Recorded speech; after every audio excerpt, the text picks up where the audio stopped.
Hello, अस्सलाम वालेकुम। कैसे हैं आप सब? उम्मीद है कि आप ठीक ठाक होंगे। आज की रेसिपी चॉप्स की रेसिपी है। आज हम फ्राइड चॉप्स बना रहे हैं और ये नवाबी फ्राइड चॉप्स हैं। इसके लिए मैंने चांपे ली हैं। ये हाफ के जी के हिसाब से हम ये रेसिपी बना रहे हैं, तो ये हाफ के जी हैं। ये रेसिपी 2 स्टेप्स में बनेगी। अभी जो इंग्रेडिएंट आपको नजर आ रहे हैं ये स्टेप 1 के हैं। इसमें चॉप्स मैं आपको बता चुकी हूँ। हमें दूध चाहिए होगा आधा किलो। अगर आप चॉप्स ले रहे हैं तो आपको आधा किलो ही दूध चाहिए होगा। अगर आप रेसिपी बढ़ा रहे हैं तो इसी हिसाब से इंग्रेडिएंट्स को डबल कर लीजिएगा। काली मिर्ची ली है, ये देखिए मैंने क्रश कर लिया है। ये 1 टीस्पून है। 1 टीस्पून ही मैंने जिंजर पाउडर लिया है, अदरक का पाउडर, सून भी इसको बोलते हैं। ये 1 टीस्पून है। सॉल्ट हमें चाहिए होगा, ये 1 टीस्पून है। हम दोबारा से जो दूसरा स्टेप है उसमें भी सॉल्ट यूज होगा, तो इस हिसाब से आप डालिएगा। 5 सब्ज इलायचियां मैंने ली हैं और 1 दालचीनी का टुकड़ा है। सौंफ ली है, फेनल सीड्स, ये भी 1 टीस्पून है। और तेज पत्ता लिया है, तेजपात ये 2 हैं। और जब भी आप तेजपात को यूज करें इन्हें धो लिया करें, क्योंकि इस पे मिट्टी और डस्ट होती है। पैन या एक कढ़ाई ले लें, इसके अंदर दूध डाल दें। हाफ के जी दूध है।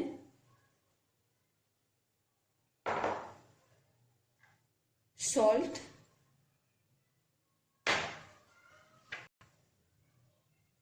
अदरक का पाउडर, काली मिर्चें,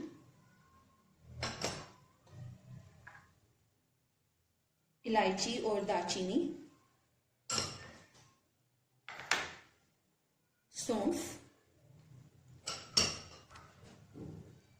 और तेज पत्ता। इन तमाम इंग्रेडिएंट्स को डाल दिया है मैंने दूध के अंदर। अब इसको बॉईल करना है। दूध में आप देखें सब मसालों के साथ जो हमने रखा था उसे बॉईल आ गया है। अब इसके अंदर चॉप्स आप डाल दें और इन्हें पकाना है ताकि चॉप्स हमारी सॉफ्ट हो जाएं। लेकिन इस चीज़ का ख्याल रखिएगा कि इन्हें बस पकना चाहिए, अपनी फॉर्म लूज नहीं करें, क्योंकि हम इन्हें फ्राई करने वाले हैं तो इनकी शेप बिल्कुल ठीक रहनी चाहिए। अगर आप प्रेशर कुकर में कर रहे हैं तो फिर जब वेट आ जाता है तो 1 या 2 मिनट करें, उससे ज़्यादा नहीं करें। तो बस ठीक है। इसके अंदर मैंने चॉप्स डाल दी हैं और अब इसको ढककर पकने के लिए छोड़ देना। चांपे हमारी कुक हो गई हैं, सॉफ्ट है। इन्हें अब मैं एक अलग बाउल में निकाल रही हूँ। इसके अंदर जो लिक्विड है इसे होना चाहिए। आपने इतना दूध डालना है कि ये लिक्विड रहे, क्योंकि हम आगे जो प्रोसेस करने वाले हैं उसमें हमें इसी की जरूरत पड़ने वाली है। और ये जो हमारे पास बचा है दूध मसालों के साथ, इसे छान देना है। चांपों को मैंने अलग से निकाल लिया है।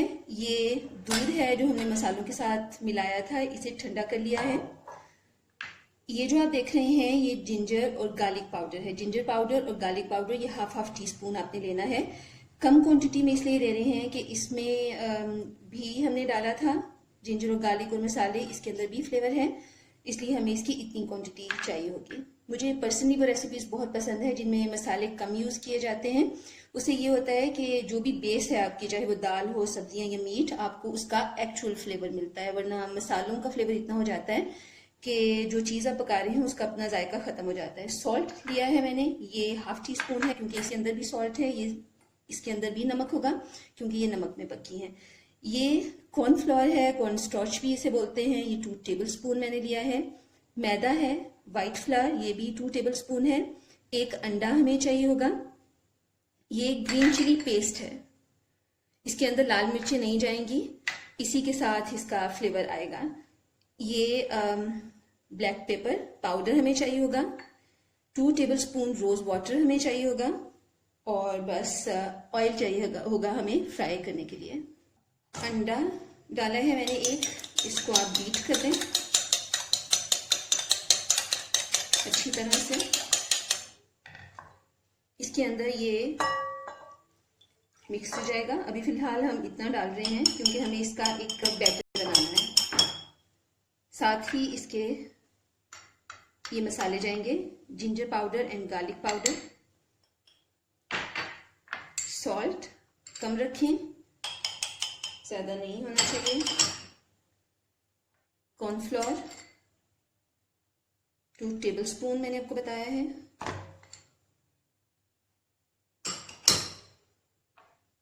मैदा ये भी 2 टेबलस्पून, रोज वाटर जाएगा इसके अंदर 2 टेबलस्पून, अच्छा वाला लीजिएगा जिसकी अच्छी सी खुशबू आए, काली मिर्चें और ग्रीन चिलीज, ये क्यूब्स हैं। अभी मैं इसमें डाल रही हूँ, थोड़ी देर में ये मेल्ट हो जाएंगे।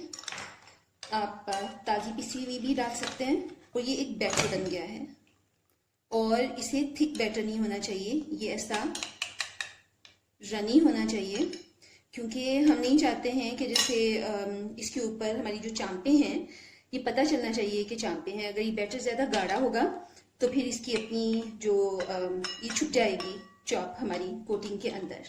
बैटर ऐसा होना चाहिए कि चॉप फ्राई होने के बाद चॉप लगनी चाहिए, इसलिए ये बैटर पतला होगा। चॉप्स को इस बैटर के अंदर डिप करें और फ्राई कर लें। एक मैंने डाल दी थी ये देखने के लिए कि बैटर की थिकनेस ठीक है या नहीं, बिल्कुल ठीक थी। इसके अंदर डालें और इन्हें शैलो फ्राई करें। चॉप्स फ्राई हो गए हैं दोनों तरफ से, अब मैं इन्हें निकाल लूँगी। ओवर कुक मत करिएगा, मीट हार्ड हो जाता है। ये ऑलरेडी पकी हुई है, बस इतना ही फ्राई करना है कि हमने जो कोटिंग लगाई है वो भी पक जाए। तो अभी चॉप्स मेरी रेडी हो गई हैं। इन्हें मैंने एल्युमिनियम फॉइल से इनकी बोन को कवर कर लिया है ताकि पकड़ के खाने में आसानी हो। इस रेसिपी को ट्राई करें और मुझे कमेंट बॉक्स में बताएं कि आपको कैसी लगी, और अगर आप चाहते हैं कि मैं कोई रेसिपी बनाऊं तो भी मुझे बताइए। वीडियो देखने के लिए बहुत शुक्रिया। अगली वीडियो में किसी और रेसिपी के साथ मिलेंगे। अल्लाह हाफिज।